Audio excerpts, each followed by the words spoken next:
마가복음 9장 30절부터 32절까지 말씀 합독하시겠습니다.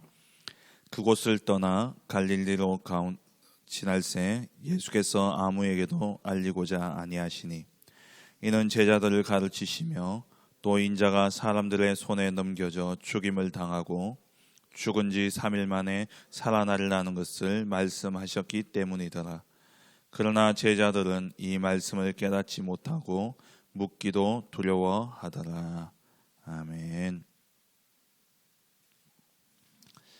교회 다니면서 나는 왜 응답이 없을까 그런 생각을 하는 분들도 계실 것이고 또 예수 믿어도 왜 내 환경과 내 상황은 이렇게 변함이 없냐, 또 교회 와서 신앙생활 하면서 사람들을 보고 그렇게 시험을 들고 그런 사람들이 이렇게 있는 것을 볼 수 있습니다. 교회를 30년, 40년 다녀도 늘 변화 없이 그대로 이렇게 살아가는 그런 분들이 있죠. 왜 그러냐? 하나님이 우리를 향한 더 큰 계획과 또 하나님이 우리를 향한 좋은 선하신 계획을 가지고 있다라는 이러한 사실을 보지 못한다면 늘 현실 상황 속에서 일비할 수밖에 없는 그런 삶을 살아갈 수밖에 없죠. 세상에 지혜 있는 자들도 내게 주어진 상황과 내게 일어난 사건들을 쉽게 판단하지 않습니다. 우리 자주 들었지만 세상 만사 세옹지마라는 이야기가 있지 않습니까? 저 북방에 사는 북방의 국경 가까이 사는 그 할아버지의 이야기인데요. 이 할아버지가 말을 기르고 있었는데 이 말이 집을 나간 겁니다. 말을 잃어버렸어요. 그 모습을 보고 세상 그 동네 사람들이 아이고 저 집 재산 저것밖에 없는데 말을 잃어버려가지고 이제 저 집 망했다라고 이야기를 하는 겁니다. 수군수군대는 소리를 듣고 이 할아버지께서 이게 좋은 일이 될 줄 어떻게 알겠느냐, 그렇게 이야기를 하죠. 근데 진짜 얼마 지나지 않았어요. 이 집 나간 말이 암컷이었는데 나가서 순말을 한 마리 데리고 들어온 겁니다. 그러니까 또 동네 사람들이 저 집, 야 저래 복을 받는구나 그랬어요. 그 이야기를 듣고 또 이 할아버지가 이게 또 화가 될지 어떻게 하냐. 이 말이 야생 말이었기 때문에 데리고 들어온 말이 아들이 이 말을 길들이려고 타다가 떨어져가지고 다리를 다친 겁니다. 그래서 불구가 되어버렸어요. 그러니까 또 동네 사람들, 세상 사람들 얼마나 남 이야기하기 좋아합니까? 혀를 쩌쩌 차면서 아이고 저 하나밖에 없는 아들 저 병신 돼가지고 저 어떡하냐. 이 할아버지가 또 하시는 말이 이게 또 좋은 일이 될 줄 어떻게 하냐. 얼마 지나지 않아서 북방에서 오랑캐가 쳐들어왔는데 동네의 모든 남자들은요 다 징집돼가지고 군대로 끌려간 겁니다. 근데 이 아들은 다리를 다쳐가지고 병신이라고 그렇게 이제 이야기를 하면서 데려가지 않고 이 아버지를 잘 모셨다는 그 이야기에서 나온 게 세옹지마라는 그러한 이야기입니다. 세상의 사람들도요 쉽게 무슨 일을 판단하지 않아요. 그런데 우리 교인들은 어떻게 보면은 하나님을 믿는다고 하는 우리 교인들은요 너무 쉽게 판단을 합니다.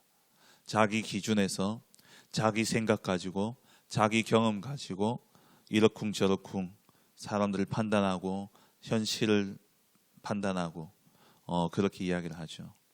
한마디로 뭐냐, 안 믿는다는 겁니다. 무엇을 안 믿느냐, 하나님의 절대적인 그러한 주권을 믿지 않는다라는 거죠.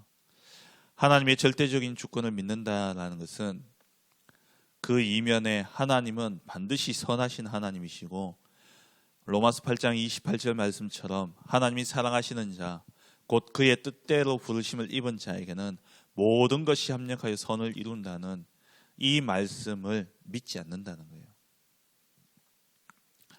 예레미야서 29장 11절 말씀에 이 예레미야가 남유다가 멸망할 것을 예언했죠. 이 예레미야가 시드기야 왕 때에 이 유다가 멸망할 것이고 70년 뒤에 하나님께서 돌아오게 할 것이다 라고 이야기를 합니다. 그런데 사람들은 이 사실을 믿지 않는 거예요. 그때 이 예레미야 29장 11절에 하나님의 음성을 듣게 되어지는데, 너희를 향한 나의 생각을 내가 안 하니 재앙이 아니라 희망이고 미래다라고 말씀하시죠.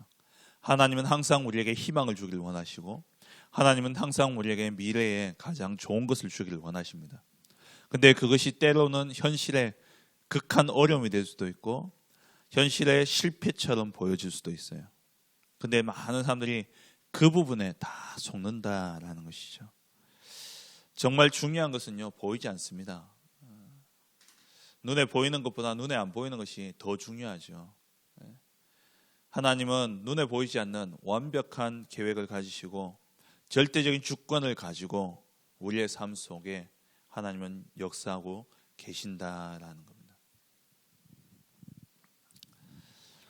아브라함이 갈대아 우르에서 하나님의 부르심을 받고 가나안 땅으로 들어오게 되어졌죠. 이 가나안 땅으로 오게 될 때 하나님께서 아브라함에게 주신 약속이 창세기 12장 1절 3절에 네 자손으로 말미암아 네 열방이 복을 얻게 할 것이다 라고 이야기를 하죠. 하나님 분명히 후대에 대한, 자손에 대한 약속을 주셨습니다. 그런데 이 아브라함은 뭐가 보였냐? 자기 나이가 75세, 자기 나이가 이제 점점 나이 들어가는 것을 보고요. 그리고 자기 아내도 이제 갱년기를 지나가지고 경수가 끊어진, 생리가 끊어진 그러한 현실이 보여진 것이죠. 그러니까 이 아브라함이 그 현실을 딱 보고는 자기 나름의 대책을 세우는데, 그게 뭐였냐? 조카 롯을 데리고 다닌 겁니다. 이 조카 롯을 물론 자기 형님이 죽었기 때문에 이 롯을 데리고 다닌 거죠. 근데 사실 하란에서 그 가족들이 남아 있었기 때문에 두고 와도 아무 문제 없는 거예요. 근데 세상이 볼 때 아주 합리적인 그러한 판단을 해서 데려오는데, 이 형님이 죽었으니까 이 조카 롯이 누군가를 돌봐야 돼, 누군가가 돌봐줘야 되지 않겠냐. 그래가지고 이 롯을 데리고 나온 겁니다. 근데 그 이면에, 아브라함의 깊은 이면에는 뭐가 있냐? 자기 후대가 없기 때문에 이 롯을 후대로 삼으려고 데리고 다닌 거예요. 그러다가 이 아브라함이 하나님의 절대적인 주권이 믿어지게 되어졌고 하나님의 뜻과 계획이 보여지게 되므로 롯을 떠나 보내게 되어지죠. 그때 하나님께서 다시 한번 언약을 정확하게 말씀하시죠. 창세기 13장에 조카 롯을 떠나 보낸 이후에 이 아브라함이 하나님께 단을 쌓게 되어졌고, 단을 쌓은 이후에 하나님께서 아브라함에게 네 발로 종과 횡으로 다녀봐라. 네가 밟는 모든 땅을 내가 네게 주겠다 말씀하시면서 네 후손을 하늘의 별과 또 땅의 모래와 같이 축복하겠다라고 말씀하시죠. 이 믿음의 결단 속에 하나님께서 축복하시고 아브라함이 가병 318명을 거느리고 또 소돔과 고모라 땅에 전쟁이 일어났을 때에 조카 롯이 사로잡혀 갔을 때에 그때 이 아브라함이 전쟁에 나가서 그 전쟁을 승리하고 돌아오게 되어집니다. 그때에 또 이 아브라함이 하나님의 절대적인 주권을 믿었기 때문에 소돔 왕이 전리품을 다 가져가라 이야기했을 때에 나는 너 때문에 내가 부자 된다라는 이야기를 듣지 않겠다. 그러면서 또 다시 한번 결단을 하게 되어지죠. 그러면서 모든 재물을 다 보내고 이 아브라함이 하나님 앞에 엎드리게 되어집니다. 그때 창세기 15장에 하나님께서 아브라함에게 또 다시 한번 환상을 보이시면서 언약을 확인시켜 주시죠. 내가 너의 큰 상급이고 내가 너의 방패가 되겠다. 그러면서 또 약속을 확인시켜 주십니다. 우리가 하나님의 절대적인 주권을 믿게 될 때에 하나님은 우리에게 무엇을 보여주시느냐? 절대 언약을 보여주신다는 거예요. 우리가 하나님의 절대적인 주권을 믿고 믿음을 선택하게 될 때에 그때 보여지는 것이 절대 언약입니다. 오늘 본문에 이 제자들이요, 예수님께서 또 십자가를 지실 것을, 또 부활과 십자가를 지실 것에 대한 말씀을 하시죠. 사실 이 말씀은 마가복음 8장에 보면은 우리 마태복음 16장 말씀하고 같이 이어지는 같은 말씀인데요. 마가복음 16장에 보면은 예수님께서 사람들이 나를 누구라 하느냐라고 물으시죠. 그때 29절에 8장 29절에 베드로가 대답을 합니다. 주는 그리스도시요 살아계신 하나님의 아들이시니다. 이 고백을 하고 난 다음에 예수님께서 30절에 이 일을 아무에게도 알리지 말라.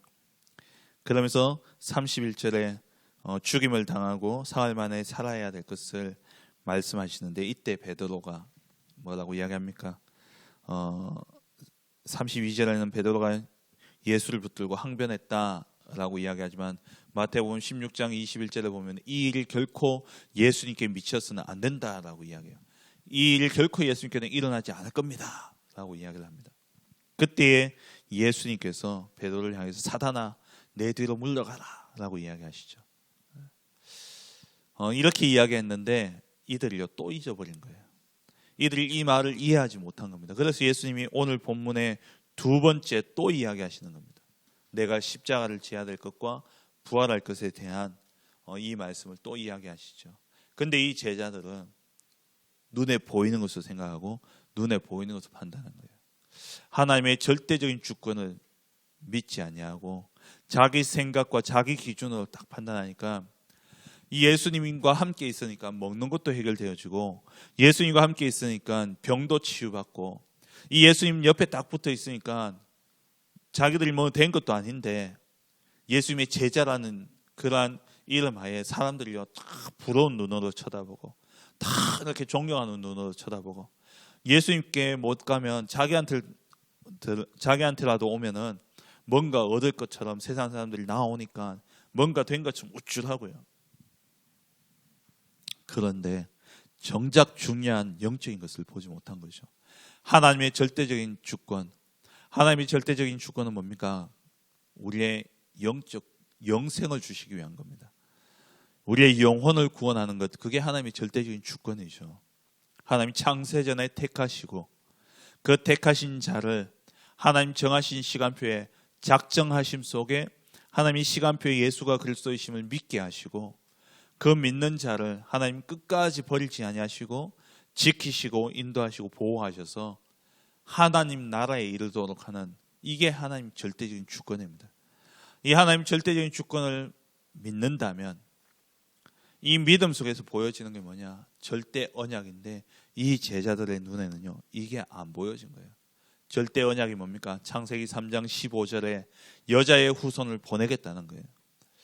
우리 인간이 창세기 3장 사건으로 말미암아 하나님을 떠나게 되어졌고 그 사건으로 인해서 절대 해결할 수 없는 원죄의 문제, 이 죄의 깊은 뿌리, 근본적인 죄의 문제, 이 죄의 문제를 우리가 해결할 수 없고, 근데 이 죄를 왜 짓냐? 죄의 세력이 있다는 거예요. 죄의 행위가 아니라 그 깊은 죄를 짓게 만드는 세력이 있는데 그게 누굽니까? 마귀 사단. 이걸 우리가 해결할 수 없는 것이죠. 그래서 하나님께서 이 문제를 해결하시고자 그리스도를 보내시겠다는 겁니다. 그 약속이 바로 창세기 3장 15절에 여자의 후손을 우리 보내서 뱀의 머리를 박살내겠다는 거예요. 그리고 출애굽기 3장 18절에 그리스도를 보내셔서 단번에 영원한 속죄를 이루시겠다는 겁니다. 희생 제물 대신 어린 양 대신 그리스도를 우리에게 보내시겠다 약속하셨고요. 이사야 7장 14절에 하나님을 떠나서 지옥의 권세 아래 살면서 지옥 갈 수밖에 없는 우리의 인생의 문제를 하나님이 그리스도를 보내셔서 이사야 7장 14절에 처자가 잉태의 아들을 낳으리니 그 이름을 임마누엘라 하리라. 이 그리스도를 보내시겠다는 절대 언약, 이게요 안 보여지는 겁니다. 하나님의 절대적인 주권을 믿는 자에게는 반드시 절대 언약이 깨달아지게 되어 있는 것이죠. 하나님이 우리를 구원하시기 위해서 이 그리스도를 보내신다 약속하셨는데 여자의 후손을 보내시고 희생 제물 대신 그리스도를 보내시고 그리고 하나님을 만나는 길 대신 하나님이 우리와 함께 하시기 위해서 임마누엘로 우리에게 오신다고 약속하셨는데 그분이 바로 이 그리스도시구나.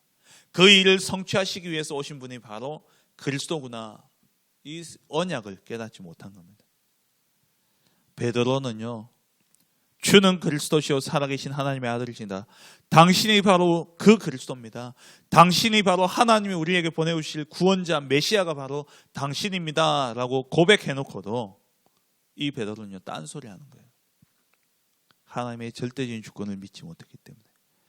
하나님의 절대 주권을 믿는다면 31절 이 말씀이 무엇을 의미하는지 알게 되어지는 겁니다. 절대 언약, 하나님의 절대적인 주권, 하나님이 나를 창세 전부터 계획하시고 선택하시고 하나님 나를 하나님의 자녀로 삼으셨다라는 것, 저 천국까지 나를 인도하신다라는 사실을 믿는다면 뭐가 깨달아지냐? 그리스도의 언약이 깨달아지게 돼 있어요. 그 언약을 깨닫고 보니까 이 예수님이 십자가에 죽으시고 부활하신다는 이 사실이 언약의 성취의 사건이구나, 절대 성취를 깨닫게 되어지는 것이죠. 하나님이 주신 언약은 반드시 성취되게 되어 있습니다. 우리가 하나님의 절대적인 주권을 믿고 하나님 주신 언약을 붙잡고 있다면 그 언약은 반드시 성취되게 되어 있다는 거예요. 그래서 이 언약의 성취를 보고 그 다음에 하나님의 언약이 반드시 성취되어진다는 이 사실을 본다면 우리는 그 언약 성취를 위한 선택을 하게 되는 겁니다. 우리의 모든 판단과 우리의 모든 선택 기준이 하나님이 언약이 성취되어지는 그 방향으로 선택하는 거예요. 그 방향으로 나아가는 겁니다. 그걸 보고 뭐라고 이야기하냐? 절대 사명이라고 이야기하는 거예요. 언약이 성취되어지는 방향으로 나아가는 삶이 바로 절대 사명입니다. 갈렙이 가데스 바네아에서 요수아와 함께 가나안 땅을 정탐하고 돌아온 이후에 10명은 이 가나안 땅에 못 들어간다, 지극히 현실적인 그러한 상황과 현실을 보고 판단하고 이야기를 했어요. 그런데 이 요수아와 갈렙은 현실을 본 게 아니라 하나님의 절대 주권을 본 겁니다. 하나님이 이스라엘 민족을 조건을 보지 않고 택하셨고 그 택한 민족을 애굽에 노예되어져 있는 그 상황 가운데 하나님이 출애굽하게 하셨고 가나안 땅에 이르게 하겠다라는 절대 언약을 하나님 주셨어요. 이 요사와 갈렙이 하나님이 절대적인 주권을 믿는 가운데 절대 언약이 붙잡혀진 겁니다. 가나안 땅에 하나님 반드시 우리를 이르게 하신다라는 이 언약이 보여지니까 하나님이 이 언약을 반드시 성취시킨다라는 그 믿음이 들어온 거예요. 그리고 그 가데스 바네아까지 오는 여정 속에 하나님이 반드시 이 언약을 성취시키시는구나 라는 사실을 보았습니다. 그게 뭐냐? 홍해 사건이었고 광야길을 가는 동안에 만나와 메추라기를 통해서 먹이시고 또 반석에서 물이 나게 하셔서 물을 먹이시고 구름과 불기둥으로 하나님이 인도하시는 그 하나님의 언약이 성취되어지는 그 과정을 보았기 때문에 이 요수아와 갈렙은 절대 사명의 자리에 선 겁니다. 10명이 불신앙의 보고를 하고 우리는 다 죽게 되었다라고 이야기를 하니까 이스라엘 백성들이 옷을 찢으면서요 돌을 들고 모세를 쳐 죽이려고 했어요. 그때 이 요사와 갈렙이 탁 선 거죠. 믿음의 고백을 한 겁니다. 절대 사명. 아무리 100명 가운데 99명이 안 된다라고 이야기하더라도 하나님의 언약이 된다라는, 하나님의 언약은 된다라고 이야기한다면 죽음을 무릅쓰고도 그 앞에 서는 겁니다. 그게 절대 사명이에요. 누가 이 절대 사명을 감당할 수 있냐? 절대 주권을 보고 그 속에서 하나님이 이루어 가신 절대 언약을 붙잡고 이 언약이 반드시 성취되어진다는 믿음을 가진 자만이 절대 사명의 자리에 설 수 있는 겁니다. 다니엘의 세 친구도 마찬가지였죠. 사드락, 메삭, 아벳느고. 이들이 느부갓네살 왕이 그 느보 시상, 자기의 신상을 만들어 놓고 여기에 절하지 않는 자들은 모두 다 풀무불에 집어넣겠다 라고 이야기했어요. 근데 이 세 친구는 하나님의 절대적인 주권, 이 바벨론 왕국이 영원한 것이 아니라 하나님은 70년 뒤에 우리 민족을 이끌어내어서 반드시 다시 가나안 땅에 돌아오도록 하나님 회복할 것이라는 언약, 하나님의 절대적인 주권을 보았던 것이죠. 그걸 보고 절대 언약을 가나안 땅에 돌아가게 할 것이다라는 이 절대 언약을 딱 붙잡고 보니까 왜 우리가 이렇게 끌려올 수밖에 없었냐? 아, 우리가 우상 숭배했기 때문에 그렇구나. 그래서 다시 우상 숭배하면 안 되겠구나.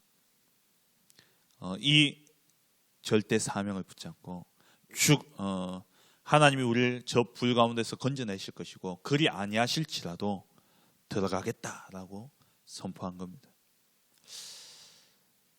말씀을 맺겠습니다. 우리가 하나님의 절대적인 주권을 믿는다면 우리에게 일어나는 모든 일들, 우리에게 일어나는 모든 사건과 문제, 일들 그 속에서요 참 평안을 누리게 되어집니다.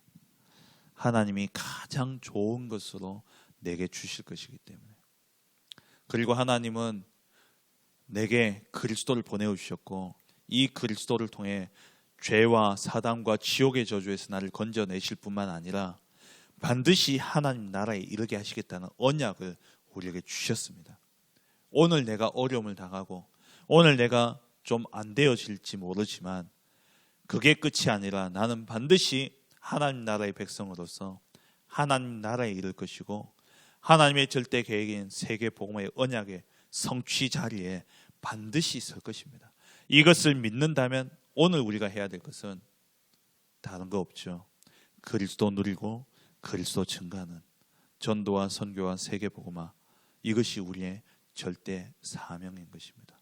오늘 이 한 날도 정말 이 약속의 말씀을 잡고 하나님의 절대 주권, 반드시 나를 하나님의 자녀로 선택하시고 구원의 날까지 이르게 하실 그 절대적인 주권을 바라보며 그 속에서 하나님이 내게 주신 그리스도의 언약 붙잡고 삶 저주를 해결하시고 하늘 보좌의 축복으로 내 가운데 나의 배경에 역사하실 뿐만 아니라 그 언약 대신 그리스도 이름 붙잡을 때에 사단이 세상에 이 사단의 권세는 꺾여 떠나갈 수밖에 없는 그 약속 붙잡고 오늘 이 한 날도 그리스도를 최고로 누리고 이 그리스도를 증거하는 복된 한 날 되어지시길 주의 이름으로 축원합니다. 함께 기도하겠습니다. 오늘 주신 말씀을 붙잡고 하나님의 절대적인 주권을 믿는 믿음 속에 하나님 언약이 보여지게 하시고 그 언약 붙잡고 언약 성취의 자리에 서게 하시며 하나님 맡겨주신 절대 사명 전도와 선교와 세계 복음을 위해서 나아가는 복된 한 날 되게 하여 주옵소서. 기도하시고 또 올 한 해 이제 2019년 마무리되어져 갑니다. 올 한 해를 마무리하며 20년을 바라보고 또 중요한 기도 제목들을 붙잡는 그런 한 날 되게 하여 주옵시고 또 교회에 주신 기도 제목들 가지고 이 시간 함께 기도하시고 개인적인 기도 제목 가지고 힘 닿는 데까지 기도하시다가 자유롭게 돌아가시겠습니다. 함께 기도하겠습니다.